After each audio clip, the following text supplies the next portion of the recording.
Hey guys, back again for the second part of this. Glad you're here. Yeah, I'm changing up the format. This was going to be a somewhat larger presentation, and well, I am admittedly wanting to get a few more hits on the algorithm and such like, but also I feel that the break can help with comprehension. So we're on to the second of the three perspectives or attitudes that one can take in dealing with stress and anger management when it's directed at you or when you're directing it towards someone else or wanting to direct it towards someone else. The second perspective is what I call deny the battle. Now, I said in the first part that a lot of anger management courses seem to be set on turning you into some sort of quasi-Buddhist monk. And, well, I think that's mostly because there are a lot of people who make anger management courses who like that the monks of Buddhism and other places have very well-regulated emotional control. So, kind of going on that theme, the title for this part, Deny the Battle, is actually adopted from a quote by Shifu in Stargate SG-1, Season 4, the episode titled Absolute Power. Now, Shifu, among other things, is an alien monk, and the quote, deny the battle, really resonated with me, and I think you'll see why. Monks have a lot of things going for them in their lives with regards to how they deal with stress and anger management.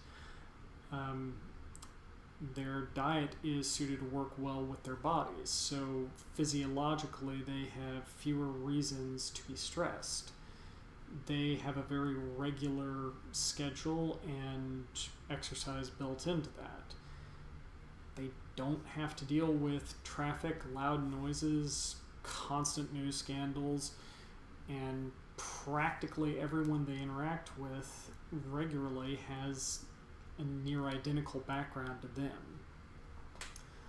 Monks are able to maintain their composure because they limit their exposure to the things that could stress them. And while most of us can't really live a monastic lifestyle, by adapting our lives to have some order and to mimic, not necessarily take on entirely, but to at least have a degree of similarity to that of the monks, we would be able to limit our exposure and lower our stress. So basically you're as I said, you're denying the battle. You don't have the stress because it's just not present in your life, or at the very least it's present to a much lesser degree. And the way you can do that is just by putting down a schedule that you can tolerate, food that encourages your health, regular exercise, limiting the time with people that annoy you, and all the other things that you've heard from other experts, I'm sure, on how to manage stress. When you do that, you become more resilient to what does enter into your life. Now, specifically, on top of the diet, exercise, and other health recommendations, I could suggest, as I mentioned in my first video, I am an Oriental medical provider. I'm an acupuncturist, but that means I have access to some degree of medical training.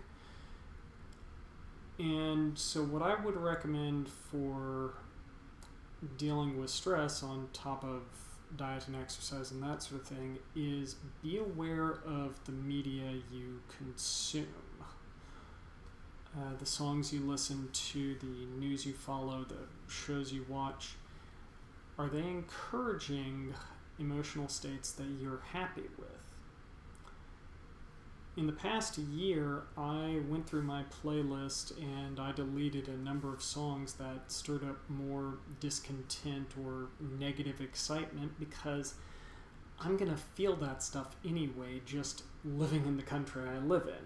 Why bother bringing that into my home?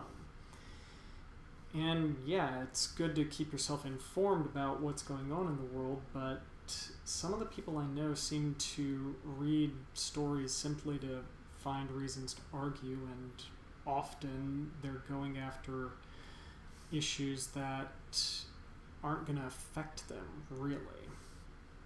So I would recommend that you be very aware of what's coming in.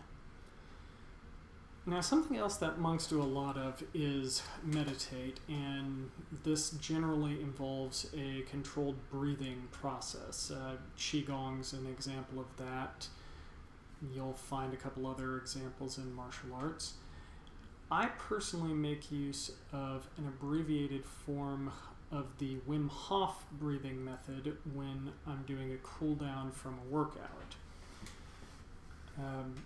Soldiers and special forces guys will make use of box breathing to help them deal with stressful situations.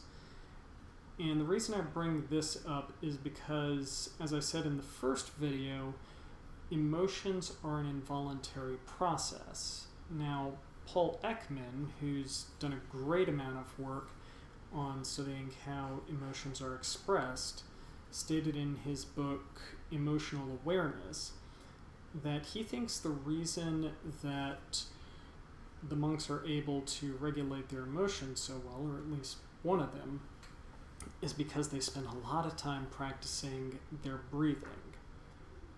Breathing is another involuntary process, and Ekman believes that if you develop the skill to control one involuntary process, even to a mild extent, because we're obviously not going to become consciously aware of our breathing at all times, but if you develop the skill of regulating your breathing, if you practice doing that, then it helps you regulate other involuntary processes like emotions. And that's something to consider for emotional regulation, which could very well help you be better in social interactions like job performance, dating, customer service, or in more fun ways, acting and role-playing games, especially tabletop and LARP versions. Growing up, I was told to just ignore the bullies, and I hate that advice. It is incomplete and it doesn't empower you at all. And it took a long while, but this idea of denying the battle is a good start to actually take control of a situation. When you're dealing with another person directly, the idea of denying them battle comes down to the question of, is this person and the issue they're causing me worth getting upset over? I mean, even if it's something you can justifiably be angry over, maintaining your composure gives you an edge in dealing with others. Anticipating issues and being Batman prepared can help as well. So consider that when looking at this mindset. Now, the complete quote about denying them battle is this, and I want you to get an idea of how this is going. The true nature of a man is decided in the battle between his conscious mind and the desires of the subconscious. 𝗤𝗏 teaches that even my subconscious is too strong to resist. The only way to win is to deny the battle. When you put on your cape of heroism and you confront challenges, you're fighting three battles. There's the battle of the external challenge. There's the immediate internal battle of maintaining your composure. And then there's the long-term internal battle of remaining free of contempt. Some battles you're going to have to fight. No getting around that. But there's a difference between working for a change and getting angry.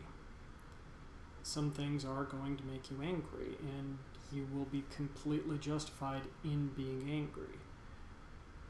But maintaining your composure is still the best tactic. And there are plenty of things that are irritating, but they're not worth your energy. Why bother fighting a pointless battle?